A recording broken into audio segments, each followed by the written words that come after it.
Hey YouTube fans, I'm Titanic Piano 14 and today I'm going to do the Twilight Zone theme.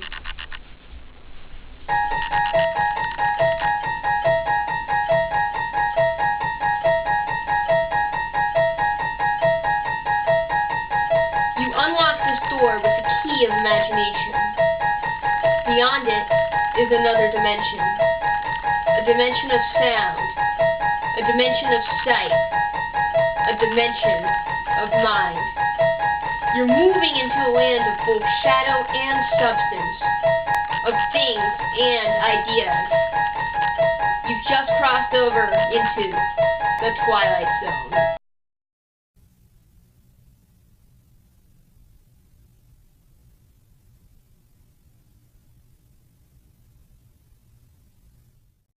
In today's world, we're faced with the major challenge of sustaining our energy supply.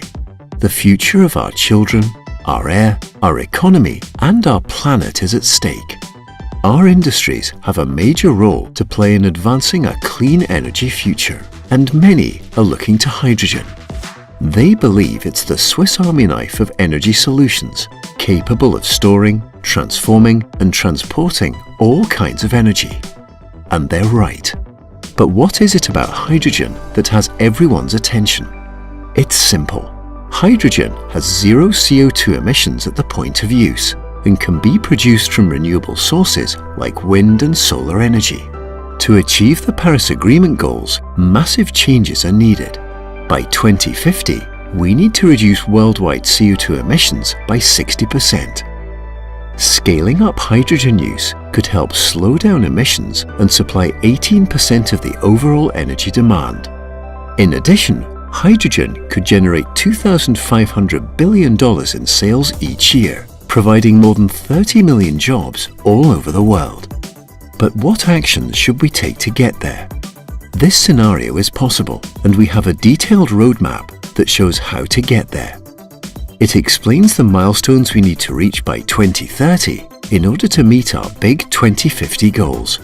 With the right policy and financing support, by 2030 we could provide enough hydrogen to power 15 million zero-emission cars. That's every single person in Tokyo. Connect the equivalent of 1 in every 20 households in the US to a network that safely blends hydrogen and natural gas. Convert enough excess wind and solar power to hydrogen as needed to provide over 3 million homes with 1 year's worth of electricity. How does that sound? It's true. Hydrogen has the potential to connect the dots between the possibility of a clean energy future and making it a reality. It's readily available and can work with all the other tech to make our energy and transport cleaner. This is why more than 30 CEOs of influential companies have come together to create a new global coalition to pursue this goal. In a first-of-its-kind initiative, the Hydrogen Council is leading the charge towards a shared global vision, upholding hydrogen to drive the energy transition. So imagine what hydrogen could do for you.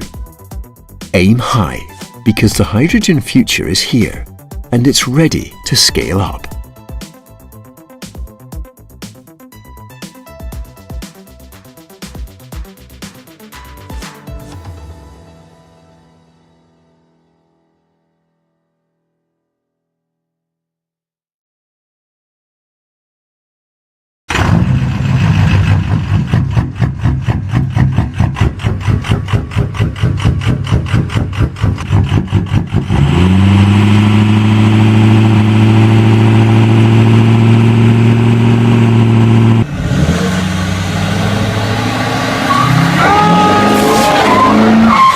There come as a new UN climate report paints a grim picture of what the world will look like if humans don't reverse course very quickly. Some of the world's top scientists say we only have until 2030 to stem devastating climate change.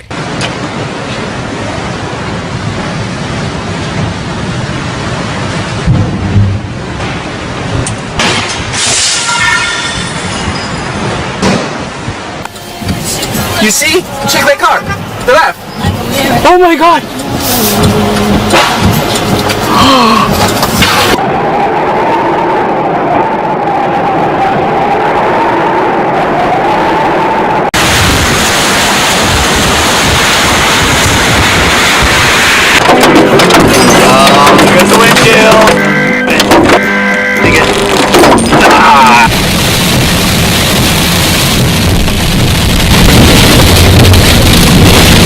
It's a national disgrace. This once magnificent Murray cod is dead and it absolutely stinks.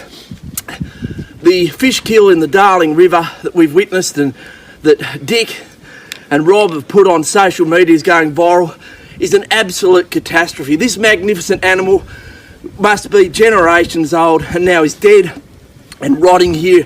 We need people who are going to stand up for the river and make sure we put the interests of the Darling River and our ecology before that of multinational corporates that are ripping the guts out of the Darling River.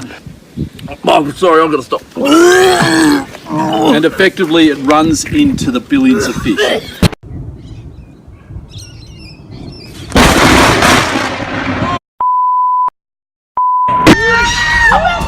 Oh my God!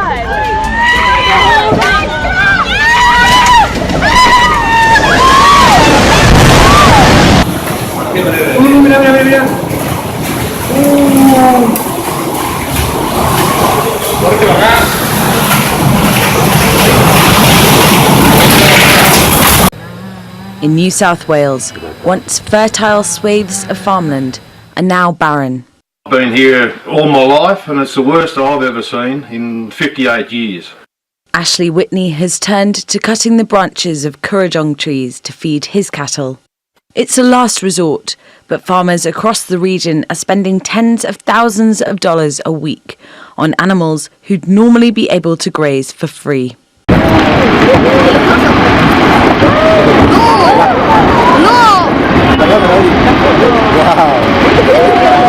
largest ice sheet in the northern hemisphere is simply melting away. The melt is winning this game. We've now broken all-time record 3 consecutive years. Warming temperatures have caused cracks.